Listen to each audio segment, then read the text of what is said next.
আমরা যখন ইমোতে ঢুকি তখন আমাদের সামনে অনেক খারাপ ভিডিও, খারাপ গ্রুপ, ভয়েস ক্লাব এগুলো আসতেই থাকে। আর আমরা অনেকে আছি যারা এগুলো দেখে বিব্রত বোধ করি।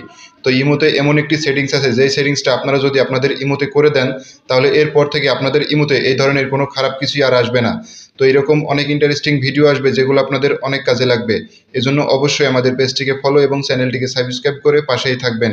তো চলুন শুরু করা যাক। প্রথমে চলে আসবেন ইমো অ্যাপ্লিকেশনের ভিতরে। তো আসার পরে খেয়াল করবেন বাম কর্নারের উপরের দিকে লোগো আইকন, তো এখানে ক্লিক করবেন। এরপর এখান থেকে সেটিংসে ক্লিক করবেন। এরপর এখান থেকে ফাংশনের উপর ক্লিক করে দিবেন। তো এখানে দেখতে পাচ্ছেন যে ভয়েস ক্লাব একটা অপশন, তো এখান থেকে এই অপশনটা অফ করে দিবেন। তো অফে ক্লিক করে কনফার্ম করে দিবেন, দিলে আপনাদেরকে ব্যাক করে দিবে। তো আপনারা সেম আবারও ঘুরে সেই ফাংশনের ভিতরে চলে আসবেন। তো খেয়াল করবেন ফাংশনে আসার পরে ফ্রেন্ডস অফ ফ্রেন্ড, তো এটা অফ করে দিবেন। এরপর এক্সপ্লোর এটাও অফ করে দিবেন।